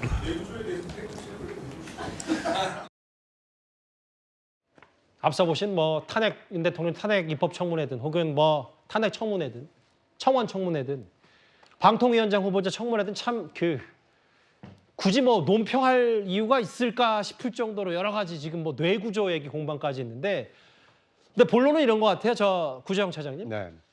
장관급이잖아요, 방통위원장이. 그런데 원래 통상 보통 이틀인데 자료 제출이 미비하다면서 하루 더 한다? 이걸 어떻게 받아들이십니까? 22대 국회는 뉴노멀을 선도하는 첫 국회가 되지 않을까 하는 생각이 듭니다. 일반적으로 공직 후보자에 대해서 인사청문을 하는 이유는 그 사람이 공직자로서 업무를 수행할 능력이 있느냐 이것을 검증하기 위함입니다. 뿐만 아니라 공직자로서 이 도덕성을 갖추고 있었느냐 이거에 대한 이 검증을 하기 위해서 인사청문 절차를 밟고 있는 것입니다. 일반적으로 장관 후보자의 경우는 하루, 총리 후보자 이렇게 이 장관들을 통솔해야 되는 총리 후보자의 경우는 이틀 정도 하는 것이 관례였습니다. 그런데 22대 국회에서는 방송통신위원장 후보자에 대해서 당초 이 야당의 어떤 그 주장에 따라서 이틀간 청문회를 실시하기로 했다가 둘째 날 마지막 12시가 다 돼가다 보니까 아직도 검증할 것이 남았다. 자료 제출이 미비했다. 이런 이유로 급하게 의사결정을 해서 하루 더 이 3일째 지금 인사청문회가 열리고 있는 것입니다. 3일 동안 많은 국민들께서 실시간으로 지켜보셨을 겁니다. 방송통신위원회가 얼마나 중요한 조직인지 그 조직을 감당할 만한 업무 수행 능력이 있는지를 야당 의원 또는 여당 의원들이 송곳 같은 질문으로 질문을 했는지 아니면 이 지연 말단적인 이 말꼬리 잡기로 이 시간을 허비했는지 많은 국민들께서 실시간으로 지켜보셨기 때문에 판단이 있을 것이다. 뭐 이런 생각이 듭니다. 글쎄요. 3일 청문회 사상 초유의 그리고 아예 여당의 과방 의원들은 이거 무슨 뭐 체력전하는 것도 아니고 아까 뭐 이런 얘기도 했던 것 같은데 3일 진행하면서 이게 무슨 체력장이냐. 이게 지금 사흘로 연장하는 이런 부분들에 대해서 문제를 삼고 있는데 체력 검증이냐. 안 된다. 자료 제출 미비하다면서 어제 11시 50분 자정 직전에 청문회를 하루 더 연장한 야당입니다.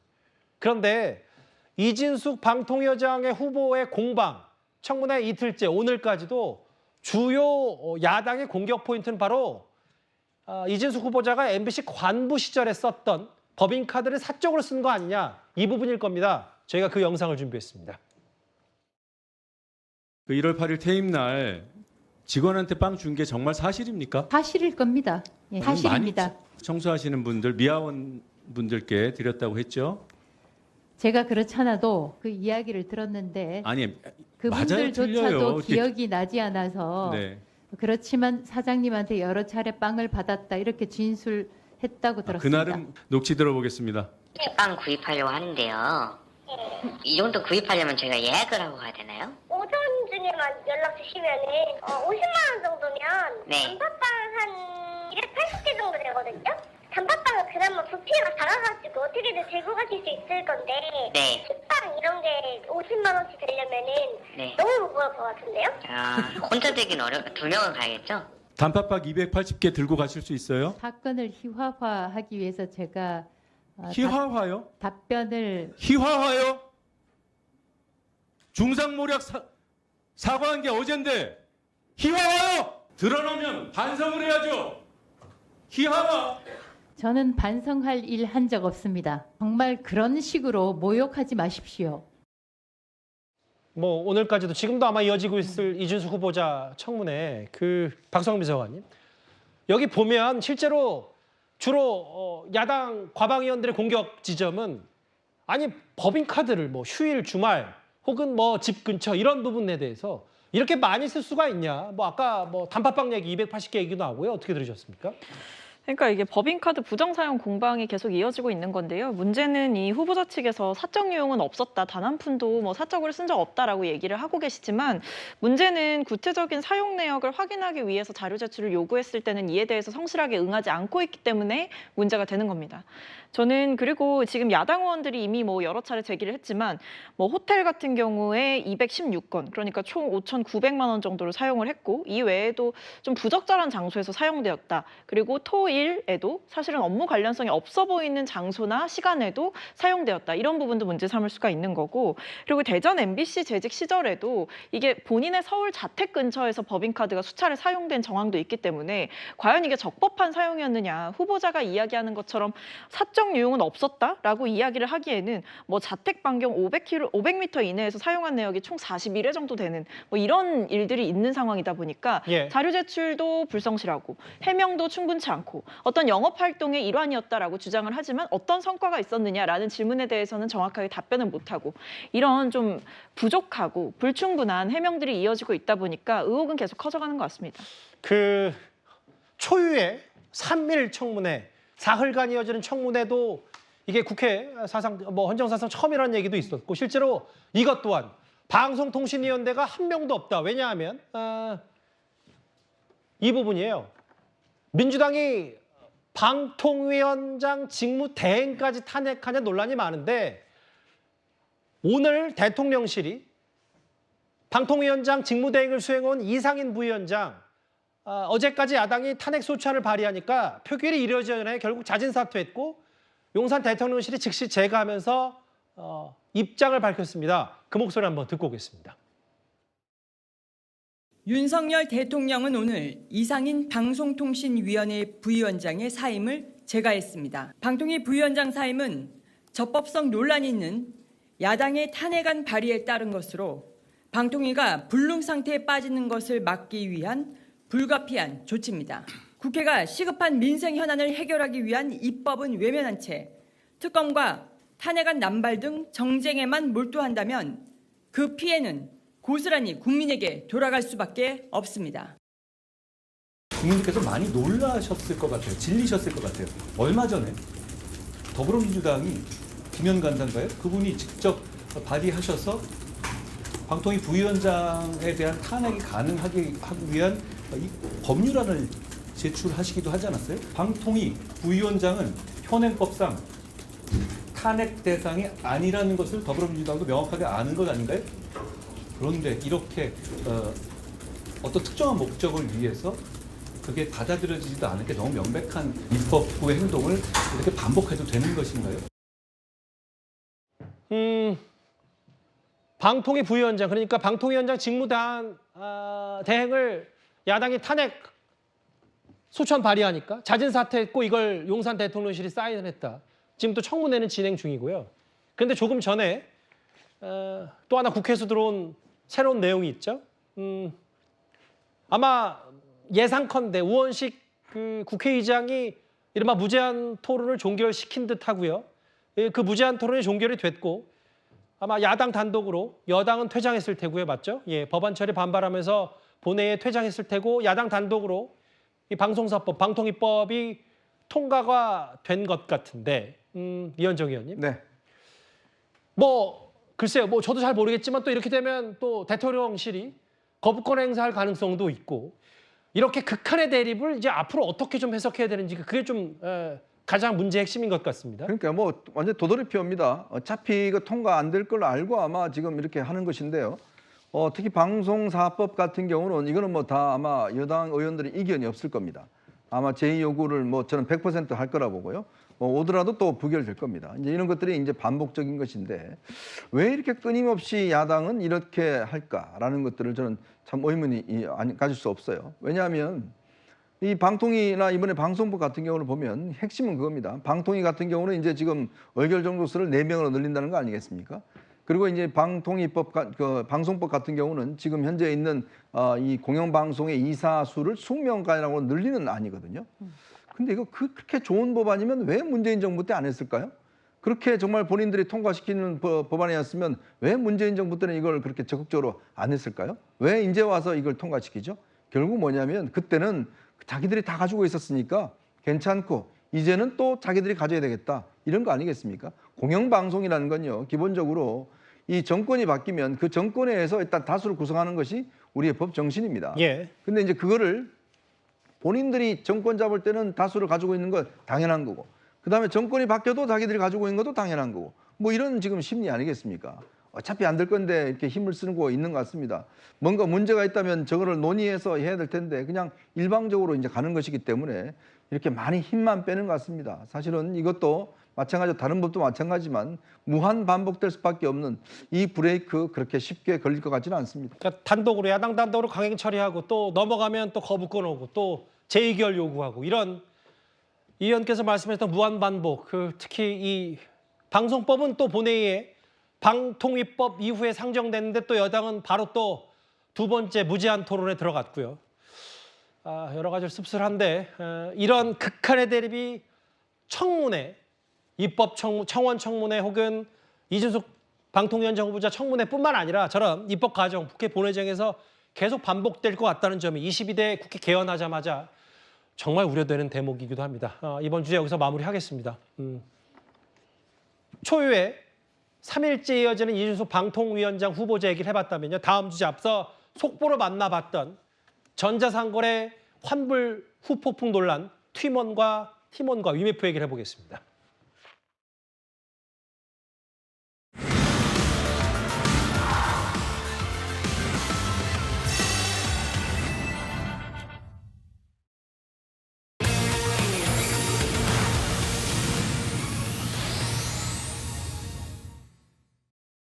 지금 위메프 쪽 대응보다 저희가 좀 많이 지연된 점 이 부분에 대해서는 정말 죄송하다는 말씀입니다. 저희가 자금 사정이 여의치 않다는 건 다 알고 계실 거라고 생각을 해요. 제가 사실 위메프처럼 종이를 갖고 와서 여기서 받아가지고 다 해드리고 싶으나 이게 생각보다 시간이 많이 걸려요.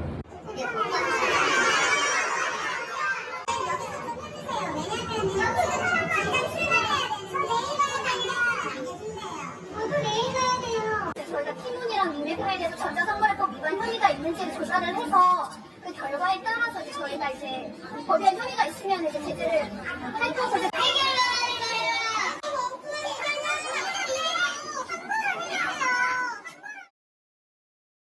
화면 그대로입니다.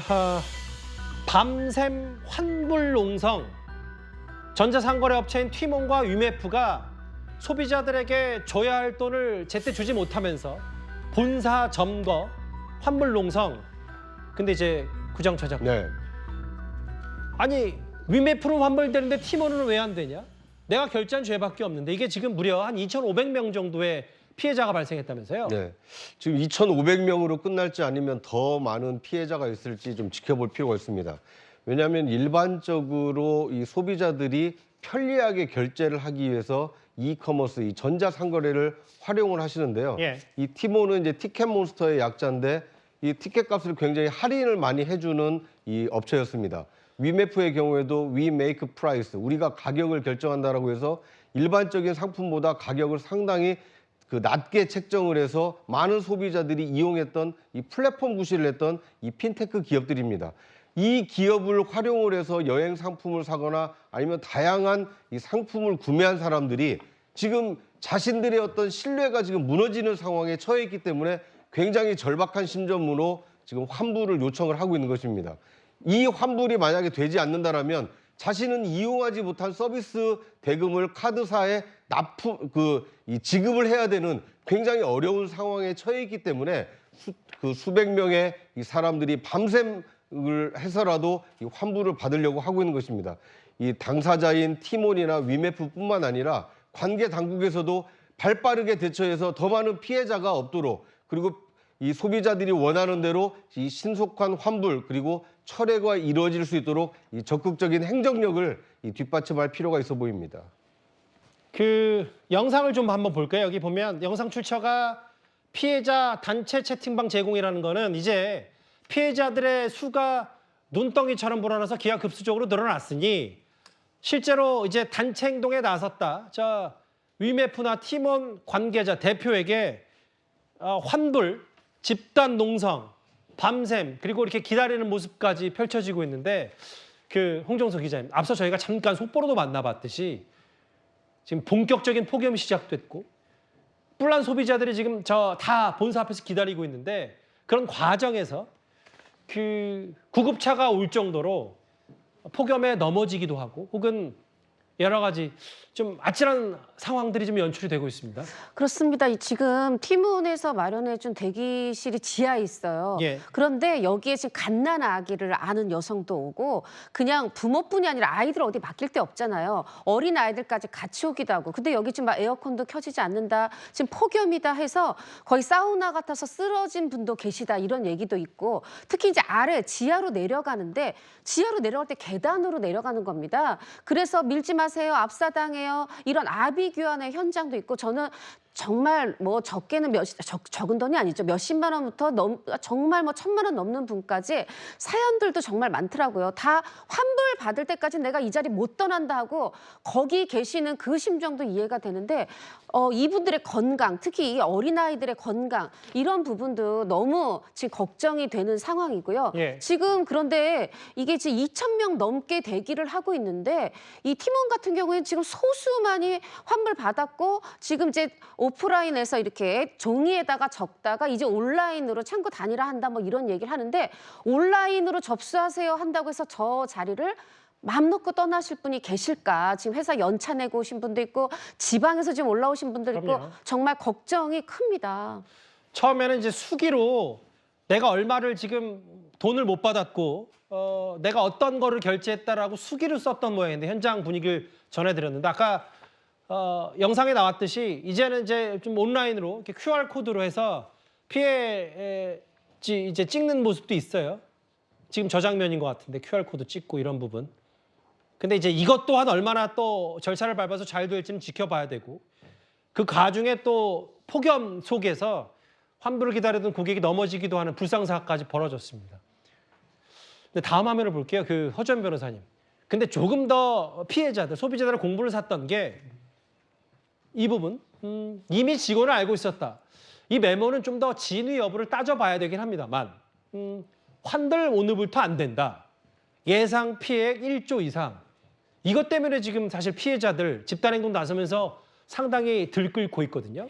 그렇습니다. 어제 티몬 본사 사무실에서 직원이 회의록을 기록한 것처럼 보이는 직원 소유의 노트에 기재된 메모가 발견이 됐는데요. 물론 말씀하신 것처럼 이 메모의 진위 여부라든가 이때 직원이 어떤 맥락에서 이걸 기재했는지는 좀 확인이 필요한 부분이긴 합니다만 예. 눈에 띄는 문구가 이게 7월 18일경인데 오늘부터 환불 X, 그다음에 피해 규모 1조 원대, 컨트롤 타워 부재, 정상화 어려움, 기업 회생 고려 이런 내용들이 적혀 있었다는 거예요. 지금 2주 정도 이런 사태들이 환불이 점점 지연되고 안 되기 시작하면서 결과적으로는 여행사에서 이게 내용 증명을 보내면서 수면 위로 떠오르긴 했는데 예. 그 이전부터 이미 셀러들이나 소비자들이 환불이 잘 안 되는 그런 상황이 있었고 그리고 그 훨씬 이전부터 직원이 그러니까 회사에서 이 부분을 확인하고 파악하고 있었던 것이 아니냐라는 의혹이 제기될 수 있는 부분이죠. 특히 직원이 이거 쓴 사람이 누군지 모르겠지만 임원진이 아니라 만약에 말단 직원이라고 하면 임원진은 그 이전부터 알았을 가능성도 있는 거거든요. 예. 그런데 또 한 가지 좀 이상한 점은 최근에 이 티몬 위메프에서 상품권을 9%, 8% 이 정도 할인율로 역마진 그 이상으로 사실상 손해를 보고 팔면서 엄청난 또 이 현금을 모았다. 그리고 또 이 셀러들, 그러니까 판매자들을 원래 다른 채널에서 판매하는 판매자들에게도 여러 가지 유인책을 제공하면서 이 고객으로 모집을 했다. 이런 얘기들이 나오고 있으면서 이걸 예. 다 종합을 하면 결국에는 티몬이나 위메프에서 자금 경색이 왔다는 걸 훨씬 이전부터 알고도 아하. 이거를 어떻게 돌리기 위해서 계속해서 자금을 더 모으려고 이런 행위를 한 것이 아니냐라는 의심이 나올 수 있는 부분이고 만약에요 이것이 사실로 확인이 된다라고 하면 이 부분은 변제 능력 없이 계속해서 이런 행위를 했다고 볼 수 있기 때문에 사기죄에 해당할 가능성도 조심스럽게 예측을 해볼 수가 있는 거거든요. 예. 이 부분은 계속해서 논란이 될 것 같다는 생각이 듭니다. 아, 참 이게 피해 액수도 만약에 아직 어림잡는 거지만 2,500명이 넘게 실제로 저 현장에서 대기하는 모습도 있었으니까 뭐 대통령실, 금융감독원 지금 정부 당국이 나서서 구제 방안을 얘기를 하고 있는데 환불도 제때 안 되면 점점 그 피해자, 소비자들의 두려움은 커갈 수밖에 없을 것 같습니다. 2,000명 넘는 환불 대란, 밤샘 농성 얘기는 여기서 일단 잠시 정리를 하고요. 오늘 금요일 꽤 오후 시간에 많은 속보들이 쏟아지는데 이 얘기도 한번 짚어봐야 될 것 같습니다. 기억하실 겁니다. 정확히 7월 1일이었죠. 9명의 소중한 생명을 앗아간 저 시청역 역주행 참사. 그 운전자에 대해서 검찰이 구속영장을 청구했습니다. 얼마 전에 경찰이 구속영장을 신청한 것도 저희가 전해드렸는데 검찰이 구속영장을 청구했다. 허주연 변호사님. 국과수의 판단도 어느 정도 나왔고 그러면 좀 조심스럽습니다만 검찰도 저 해당 역주행 운전자의 과실 부분을 좀 많이 들여다보고 있다 이렇게 봐야 되는 겁니까? 네, 눈에 띄었던 것이요. 경찰이 구속영장을 신청했다는 보도에서 어떻게 표현을 했냐면 그동안은 사고라는 표현을 썼는데 이제는 범죄라는 표현이 들어갔습니다. 예. 그리고 경찰 얘기로는 더 이상 사실관계에 대해서는 더 수사하지 않아도 될 만큼 많은 자료를 확보했고 공식적으로 얘기를 할 수는 없지만 운전자의 과실을 뒷받침할 수 있는 결정적인 단서들도 확보했다는 보도들이 나오고 있거든요. 예. 그렇다고 하면 지금 이 운전자가 계속해서 자신의 혐의를 강력하게 부인을 하고 있고 또 어느 정도 치료가 마무리돼서 퇴원을 할 가능성이 있거든요. 그러면은 신병 확보가 어려워질 가능성을 배제를 할 수 없습니다. 그래서 수사기관 측에서는 범죄가 중대하다는 것은 그만큼 형량이 높아질 우려가 있다는 것이고 그것은 예. 곧 도주의 우려로 이어질 수 있는 부분인데다가 당사자가 혐의를 부인하고 있기 때문에 뭐 관련해서 뭐 증거들을 많이 확보했겠습니다만 혹시나 말맞추기라든가 뭐 추가적인 증거인멸의 우려까지도 조금은 생각하지 않을 수밖에 없는 부분이거든요. 이런 것들 종합적으로 고려가 돼서 지금 구속영장이 청구된 상황으로 보입니다. 아마 국가수의 최종 1차 소견도 했고 경찰도 이제 검찰로 일단 넘어갔기 때문에 청구가 됐기 때문에 이제 재판부의 판단도 들여다볼 텐데 구속될지 말지. 다만 종합적인 이제 수사 결과 발표, 운전자의 주장처럼 급발진 여부에 대한 가능성은 낮아지고 있기 때문에 그 수사 결과가 나오면 저희가 그것 또한 잘 지켜봐야 될 것 같습니다. 이 얘기까지 역주행 참사 속보 얘기까지 만나봤습니다. 다음 주제는요. 시선을 좀 돌려서 나라방 얘기를 잠시 해보겠습니다.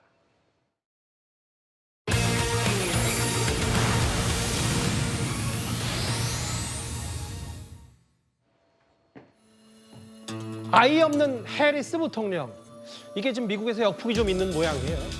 최근에 해리스 부통령이 바이든 대통령의 후보직 사퇴로 민주당의 유력 후보로 떠오르니까 그동안 막말을 자제한 듯했던 트럼프 전 대통령 측이 거친 발언을 쏟아내기 시작했습니다.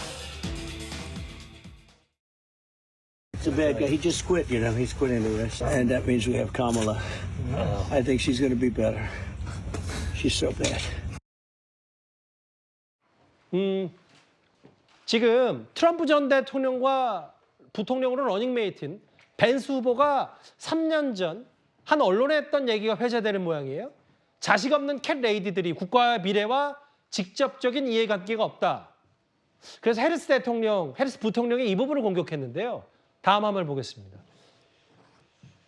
구장처장, 네. 이게 단순히 그 특정 후보를 겨냥한 이런 부분을 넘어서서 미국의 유명 배우인 제니퍼 애니스턴과 우피 골드버그 이 사람들까지도 지금 어떻게 부통령에 도전하겠다는 사람이 이런 발언을 과거했냐 역풍을 불고 있다면서요? 그렇습니다. 이것은 옳고 그름의 문제인 것 같습니다. 그러니까 누구를 좋아하느냐 또는 지지하느냐 이런 문제라기보다는 이 벤스 부통령 후보가 해서는 안 될 말, 특히 인간에 대한 예의, 여성에 대한 예의를 갖춘다라면 할 수 없는 얘기를 했기 때문에 많은 유명인들까지 가세하면서 이 벤스 부통령의 부적절한 발언에 대해서 질타를 하고 있는 것 같습니다. 왜냐하면 많은 여성들은 이 출산, 육아 이거에 대한 부담을 안고 있지 않습니까? 그리고 어떤 분들은 선택적으로 출산할 것인지 출산하지 않을 것인지 자유의지에 따라서 결정하기도 합니다. 그리고 어떤 분들은 가지고 싶어 하지만 여러 가지 이유로 해서 갖지 못하는 아픔을 갖고 있기도 합니다. 이런 다양한 사람들의 모습이 있는데 그것을 자신의 낳은 아이가 없다라는 이유만으로 캣 레이디다 이렇게 폄하하는 것은 미국이 아무리 다양성을 존중하고 다른 사람의 어떤 비판적인 의견을 제시할 수 있는 자유를 누리는 국가라 하더라도 해서는 안 될 말이다. 이런 평가가 미국 내에서도 압도적으로 많다 이렇게 볼 수 있을 것 같습니다. 글쎄요, 뭐 공격하려고 과거 했던 얘기가 되레 부메랑이 됐고, 그리고 해리스 부통령의 남편의 전처, 자녀들을 양육을 했잖아요, 실제로. 그런데 이 자녀들도 엄마인 해리스 부통령 편을 들면서 난 자식인데, 나 해리스 부통령 자식인데, 뭐 이런 얘기까지 했다고 전해드리거든요. 참 이 묘하게 이 미국 대선판이 흘러가고 있는 게 조금 전에는 또 알려지기로는 이현정 의원님. 네. 오바마 전 대통령이 지금까지는 사실 공식적으로 해리스 부통령을 지지하는 언급을 좀 안 해왔었는데 이제 좀 해리스 부통령을 본격적으로 힘을 실어주는 것 같아요. 그렇습니다. 오바마 전 대통령 부부가 해리스 부통령을 대통령 후보로 지지한다는 선언을 조금 전에 발표를 했습니다. 예. 그리고 직접 영상 통화를 통해서 지지한다는 또 입장도 발표를 했습니다. 이미 그렇다면 해리스 부통령은 지금 펠로시 전 하원 의장이라든지 클린턴 전 대통령 부부라든지 이제 마지막 남았던 오바마 전 대통령 부부의 지지까지 얻음으로 인해서 사실상 민주당 내 전반적인 지지를 다 얻었다라고 평가받을 수 있을 것 같습니다. 사실 오바마 전 대통령 부부가 지지가 좀 늦어진 것은 혹여 미셸 오바마가 이제 어떤 출마하는 거 아니냐 뭐 이런 이제 억측까지도 나왔었거든요. 이제 그런 것들이 이제 일단 없어졌다는 것이고, 특히 오바마 전 대통령은 해리스 부통령의 과연 경쟁력에 대해서 조금 시간을 두고 본 것 같습니다. 예. 그렇지만 바로 이 해리스 부통령이 뜨자마자 어마어마한 선거 자금이 모여들었고 또 지지도에서 일반 여론조사에서 앞서는 조사도 나오기도 했지 않습니까? 그만큼 경쟁력을 갖췄다라고 이제 판단해서 결국 이렇게 된다면 이제 아마 해리스 부통령의 이제 대선 후보 지명은 거의 100% 확정될 것 같습니다. 뭐 지난주까지만 하더라도 저희 뉴스탑10에서 공화당의 마지막 날 전당대회 얘기, 거의 트럼프 전 대통령의 대통령 도전 대관식을 방불케 했다는 얘기도, 가족들이 총출동했다는 얘기도 전해드렸었는데 뭔가 해리스 부통령이 이제 등장하면서 분위기가 묘하게 바뀌고 있습니다. 자, 여기까지 만나봤다면요. 나라박 시선을 돌린 김에 이번에는 유럽, 프랑스 파리로 가보겠습니다.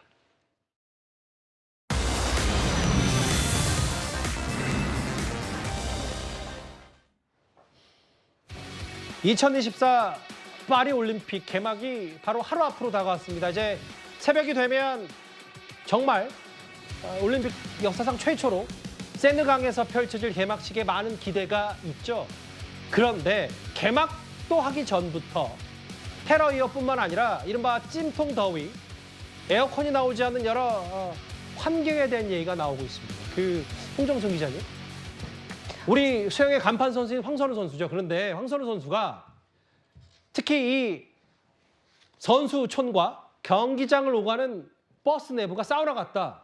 이 더위와의 싸움이 벌써부터 좀 논란거리더라고요. 그렇습니다. 파리 올림픽이 지금 여러 가지 좀 잡음이 나오고 있어요. 일단 개막식도 생강부터 시작해서 이제 야외에서 하다 보니까 뭐 화장실은 그러면 이 행사가 거의 4시간 이상 진행되거든요. 화장실은 어떡하냐, 이런 화장실 문제부터 어떻게 보면 굉장히 우리 생존 본능에 관한 이런 얘기들이 많이 나오는데, 지금 버스 탄소 중립을 선언하면서 버스가 에어컨을, 이 셔틀버스가 이 선수촌부터 경기장 까지 운행되는 셔틀버스 에어컨을 작동하지 않고 있다는 겁니다. 예. 그런데 지금 이제 협박의 주체가 누군지는 확실히 밝혀지지 않았지만 이 생강을, 개막식이 열리는 생강을 피로 물들이겠다, 이런 협박 영상도 있으면서 이 협박 테러, 이 테러 위험 때문에 또 버스 창문은 열지 못하게 하고 있다는 겁니다. 그럼 우리가 상상을 해보면 버스에 갇혀 있는데 에어컨은 나오지 않고 창문도 열 수 없고 정말 찜통인 거죠. 이런 부분을 우리 이제 황선우 선수, 수영 선수가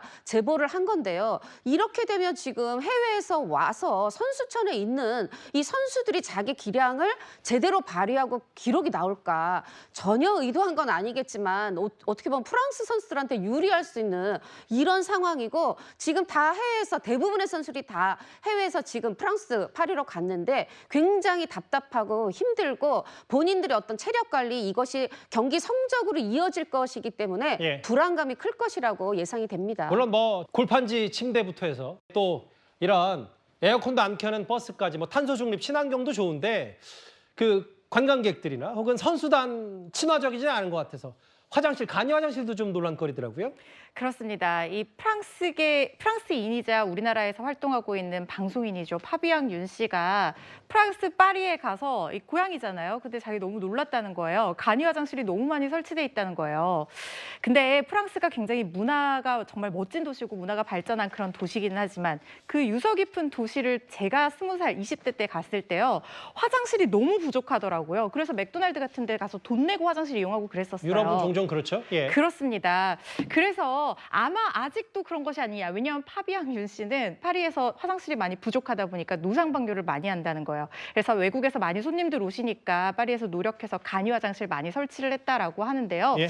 글쎄요. 우리 선수들이 어떻게 지금 불편하게 하고 있는지는 잘 모르겠지만 아직까지는 그래도 완벽한 준비가 되지는 않은 부분이 좀 미흡한 점이 조금씩 나오고 있지는 않나 싶습니다. 그 이제 개막하고 나서 뭐 그전부터는 잡음은 뭐 어느 대회나 종종 있어 왔으니까 파리 올림픽의 그 사상 처음에 이제 세느 강변에서 펼쳐지는 그 개막식도 한번 잘 지켜봐야 될 것 같습니다. 파리로 얘기 한번 해봤다면요.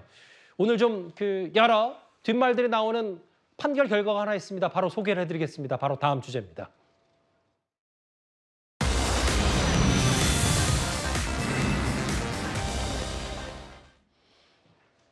롤스로이스남 기억하시는 분들 여전히 있으실 겁니다. 작년이었죠. 마약에 취해서 이 고급 차량을 몰다가 인도로 돌진해서 정말 무고한 시민을 다치게 한 혐의로 재판에 넘겨진 이 남자, 일명 롤스로이스남. 오늘 항소심 결과가 나왔는데 일단 화면부터 만나보겠습니다. 사고 당시 기억 안 난다고 하셨는데 약물 과다 투약하신 거 아닌가요? 피해자 뇌사 상태 지금 빠졌는데 하실 말씀 없으신가요? 피해자 마약 혐의 인정하셨는데 최근에도 투약하신 적 있을까요?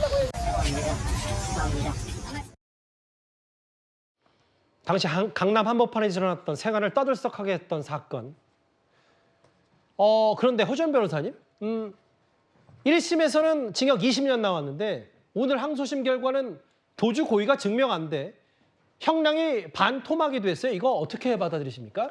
도주치사죄 도주의 고의에 대한 입증이 부족하다라고 봐서 그 부분이 무죄가 되고 결국 위험운전 치사 혐의만 인정이 된 상황이어서 거기다가 피해자 유족의 합의가 있었기 때문에 이렇게 형량이 줄어든 것으로 보입니다.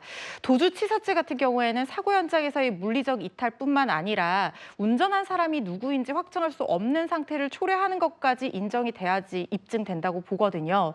그런데 이 항소심 판단에 따르면 죄질이 굉장히 불량하기는 하지만 그때 당시 약물에 취해서 정신이 없는 상태에서 휴대전화를 가지러 갔다가 3분 정도 자리를 비웠다가 다시 돌아왔고 그 즉시 현장에서 운전자가 자신임을 시인하면서 운전자가 누구인지 확정할 수 없는 상태를 초래했다는 데 대해서 입증이 부족하다고 봤다는 거예요. 예. 이 부분이 아마 인정이 돼서 도주치사 혐의가 무죄로 판단됐기 때문에 이렇게 형량이 낮아진 것 같은데요. 물론 뭐 법리에 따라서 판단을 했겠지만은 죄질이 너무나도 불량한 것에 비해서 이것은 사실상 조금 아쉬운 부분이 있지 않나 하는 생각은 듭니다. 글쎄요, 물론 뭐 재판부의 판단은 존중해야 되고 다만 허준 변호사 말씀은 이제 국민정서와는 조금 다를 수 있는 부분까지 이게 두 가지 측면까지 고려해야 된다고 말씀을 하셨어요. 이른바 롤스로이스람이 항소심에서 형량이 절반으로 줄어들었다는 얘기 저희가 법적인 해석까지 함께 하나 만나봤습니다. 지금까지 들은 여러분들의 목소리를 만나볼 차례입니다. 첫 번째 댓글입니다. 글쎄요, 신혼여행 기간, 허니문 기간에 대통령실과 한동훈 대표 신뢰를 열심히 쌓길 바랍니다라고 하셨고요. 예. 우리 세금으로 개그하는 것 같아요. 국회에서 지금 청문회. 참 우픈 상황들이 많이 발생하고 있죠. 이러다가 열사병으로 쓰러지겠다. 돈 못 받은 팀원 위메프 피해자들 지금 본사 앞에서 지금 계속 기다리고 있는데요. 정치나 사업은 성실과 정직이 우선이다. 다음 화면 보겠습니다. 금전 피해도 피해지만 그렇죠. 그 압사 사고, 지금 낙상 사고 이런 분들 환불하러 돈 받으러 갔다가 이런저런 얘기 있으니까 이거 정말 주의 깊으셔야 될 것 같습니다. 알겠습니다. 댓글까지 만나봤고요. 저희가 준비한 마지막 주제로 가보겠습니다.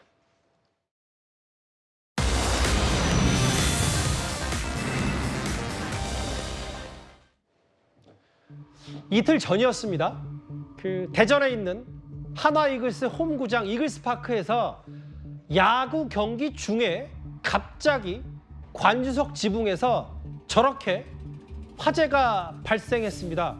워낙 저 대전 이글스파크가 그 한화답게 불꽃놀이를 많이 하기 때문에 실제로 관중들이 뭐 하나의 또 쇼인가 퍼포먼스인가라고 그냥 생각을 했다가 저기 실제 불이었는데 갑자기 불을 끈 사람들은 뜻밖의 인물들이었다면서요? 그렇습니다. 이제 불이 처음 시작된 건 경기 시작 2분 전이었는데 지금 이제 경기는 시작됐고 선수들도 막 코와 입을 막고 있고 관중석도 지금 저희가 3루 쪽 지붕입니다. 불이 타오르니까 조금 이 관중들도 위험한 상황이었는데 마침 비번으로 이 김성준 소방관, 이영준 소방교, 송대훈 소방사 세 분이 이 야구 경기를 보러 간 거예요. 근데 재빨리 올라가서 성화기로 1차 초기 진압하고 또 화장실에서 고무 호스 끌어와서 또 이제 이 불을 다 껐다는 겁니다. 그리고 이제 출동한 소방대 현장을 인계했다고 하는데 재빠른 이 대처 덕분에 2명 정도, 2분만 경상 있고 인명 피해가